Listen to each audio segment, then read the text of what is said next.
Ever have that nagging feeling you've overlooked something in the unfolding drama of Jujutsu Kaisen? Well, we've got you covered. 31 hidden details from seasons 1 and 2 that you might have missed but significantly shaped the story. Disclaimer, spoilers ahead. Number 31. Toji Fushiguro's entry in the anime was like a nuclear bomb. He came and sliced down Gojo and Geto like salami. Did you know that as a kid, Toji was thrown into a group of cursed spirits and he had to fight them to get out? That's how Toji got that infamous scar on his lips. Well, this explains why he steps on someone's ramen and stares at them in a threatening way. Number 30. Itadori Yuji literally had the best strength and stamina in his school. He could jump through windows, run like the Flash, and throw cars at his enemies. This explains why Sukuna had issues taking over Yuji's consciousness and body. Maybe that's why Sukuna thought about shifting to Megumi. Number 29. Gojo Satoru became one of the most famous anime characters in a short amount of time. He declared himself as the strongest at the start of the anime. Imagine being so strong that cursed spirits hide when they see you. Even Toji was shocked when Kid Gojo noticed his presence. Gojo is the only Jujutsu sorcerer who can perform his domain expansion multiple times a day. It's all because of his infinite cursed energy and his Rikugan,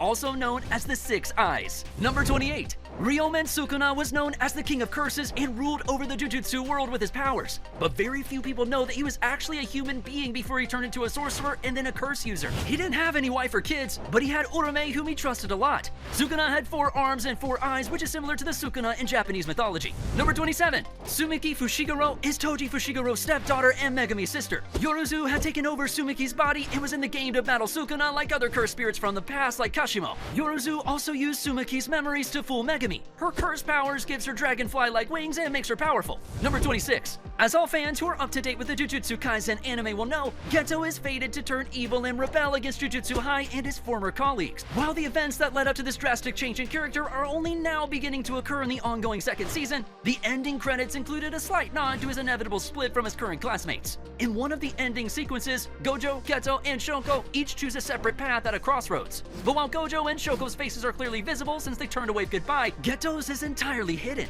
Number 25. Nobara Kugisaki, a prominent character in the series, stands out as one of the leading ladies in modern shonen anime. Fans are naturally curious about her, and one intriguing detail is her hair color. It's not natural. She's got a darker shade of brown that she dyes to a lighter hue. Now, why she does this isn't crystal clear, but let's be real, the lighter color suits her pretty darn well. Number 24. Ryomen Sukuna, the big bad king of curses, is chilling inside our main guy Yuji Itadori's body. The story kicks off with this wild quest to collect Sukuna's fingers, the goal being to destroy them for good, and Yuji's got to chow down on them one by one. But here's the twist. Gege Akutami, the mastermind behind it all, spilled the beans in a Q&A. Now, Yuji never actually said this in the story, but Akutami dropped a bombshell. Those cursed fingers supposedly taste like soap. Yeah, soap. Quite an unexpected association for something as sinister as Sukuna's digits, right? Number 23. Megumi Fushiguro, one of Jujutsu Kaisen's main characters and a fan favorite, might come off as all serious and stoic, rarely wearing his emotions on his sleeve around others. But here's a hidden gem about him. He's got a soft spot, and it's reserved for his Shikigami. Shikigami are these cool creatures that only a handful of top-tier sorcerers can summon,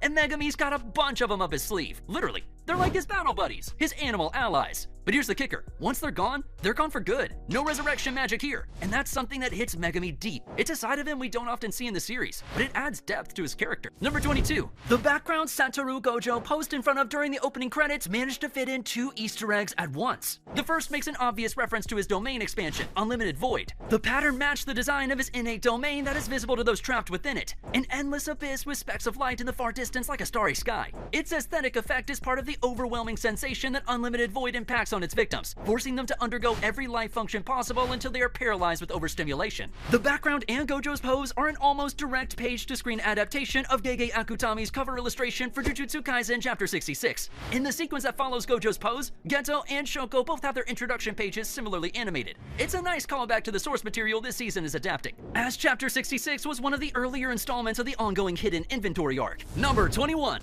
Although Jujutsu Kaisen 0 was released over a year before Season 2's first episode, Season 2's first episode takes place earlier in the series timeline, years before Sagaru Geto's descent into evil. Even so, the opening theme managed to include a subtle hint alluding to his activities in the prequel movie. One of the cursed spirits Geto released in 0 returned in the opening, implying that it had been subjugated by his cursed spirit manipulation technique even then. The spirit seen in the opening was the same cursed spirit Geto released to test Yuta Okotsu's skill. While it wasn't a special grade level, it was powerful enough at close range to require the combined efforts of Yuta and Toge Inumaki to be exercised. It was never relevant enough to be named, which made it the perfect Easter egg for Jujutsu Kaisen 0. Discreet enough to keep the opening's theme in harmony while still being a detail dedicated fans can appreciate. Number 20. Kenjaku comes from the Heian period of Japan. He is the most evil cursed spirit along with Sukuna. After Gento was killed by Gojo and Yuta, Kenjaku managed to take over his body as a powerful vessel. Also, do you still think about Gojo's last words to Gento in the Jujutsu Kaisen 0 movie? Number 19. The world of manga and anime is a tight-knit community, and sometimes creators are big fans of each other's work. Take Kohei Horikoshi, the talent behind My Hero Academia, for example, is a massive fan of Jujutsu Kaisen,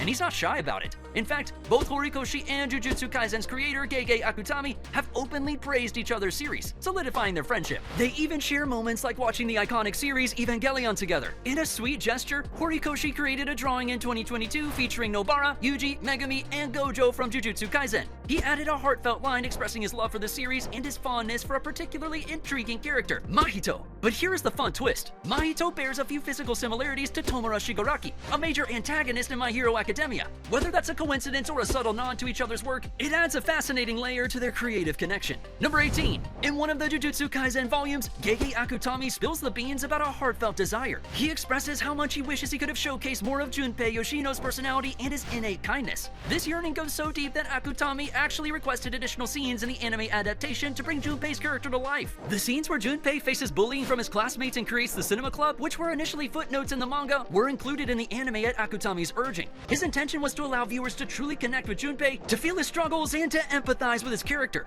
It's a testament to the author's dedication to creating rich and relatable characters that resonate deeply with the audience. Number 17. Nanami was one of the strongest and brightest students in Jujutsu High, and the only problem he had was Gojo Satoru annoying him. But after Yui Haibara's death, he graduated and left the Jujutsu world for good. Nanami thought killing curses was a pain and started working at a corporate office. After saving a baker from a cursed spirit, he decided to return back to Jujutsu High. He was just worried about the bakery that made his favorite bread. But even though he worked as a Jujutsu sorcerer again, he still despised sorcerers. Number 16. Toji Fushiguro's father was the former leader of the Zenin clan. In volume 17 of Jujutsu Kaisen, you see a Zenin family map and you can figure out the information. The former head possessed the 10 Shadows technique, which was then passed down to his grandson Megumi Fushiguro. Sukuna was interested in Megumi from the start because of this powerful 10 Shadows technique, which explains why he took over Megumi's body and used his 10 Shadows technique. Number 15. Inumaki Toge belongs to the Inumaki clan who use the cursed speech technique, and you can see him use his cursed speech in the anime.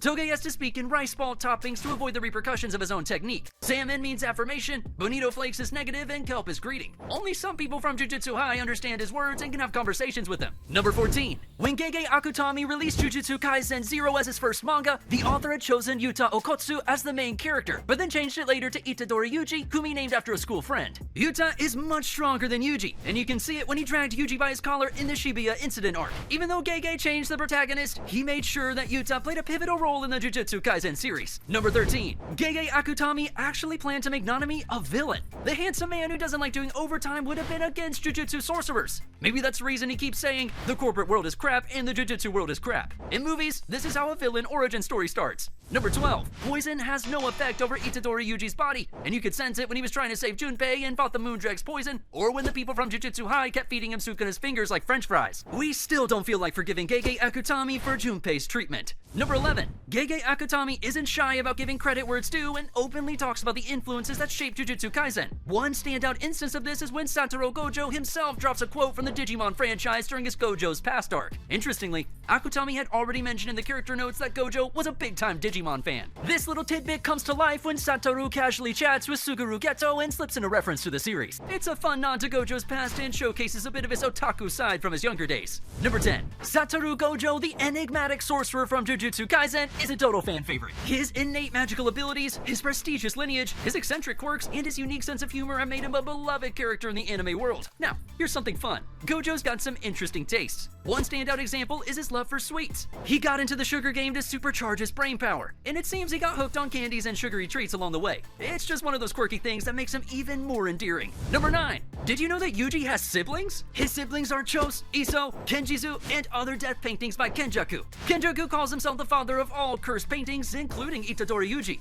Number 8. In the first episode of the Shibuya incident arc, we saw the true identity of Mekamaru. Geto made a pact that Mahito would heal Mekamaru's real body. In return for the intel, Mahito used his curse technique to heal Mekamaru, and we saw a person that looks similar to Aki from Chainsaw Man or Sonic from One Punch Man. Number 7. Tengen-sama is a female sorcerer who is possibly the oldest Jujutsu sorcerer sorcerer in the series. She is over 1500 years old and is immortal due to her curse technique. We have only heard about Tengen-sama in the anime and no face has been shown yet, but the real look is revealed in the manga. Tengen needs a new vessel every 500 years, which she can absorb to reset her body. Number 6. Have you ever wondered why Okatsu Yuta wears white compared to other Jujutsu sorcerers in the school? That's because the problematic students were asked to wear white so that they can be spotted easily. Yuta's power and curse technique wasn't normal. He had a cursed spirit called Rika who was his lover. Yuta was also considered to be one of the strongest sorcerers who could actually take on his master, Gojo Satoru. Number 5. Urame is a mysterious character that belongs to the Heian period of Japan. He had been with Kenjaku and Sukuna in the past. He must possess a crazy curse to be buddies with two of the most dangerous cursed spirits. However, his true motives are yet to be revealed. Number 4. In the intricate world of Jujutsu Kaisen, Gege Akutami, the mastermind behind the story, loves to sprinkle intriguing character details throughout the manga volumes.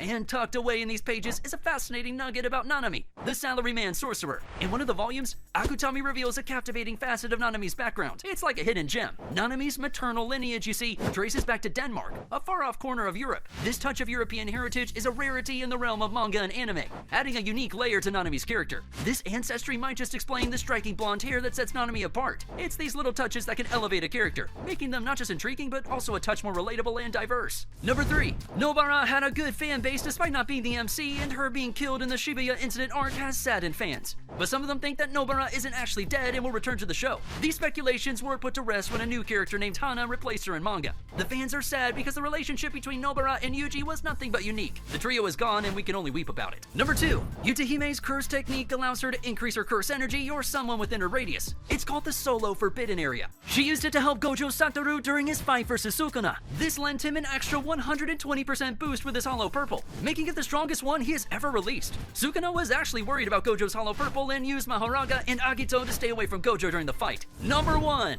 Itadori Yuji isn't entirely human. He was given birth by his mother when she was taken over by Kenjaku. This explains his superhuman abilities. He is a human curse hybrid, and he still doesn't know about this. Well, him kicking the football into the goal and bending the post, or running a 50-meter race in 2 seconds should have explained it.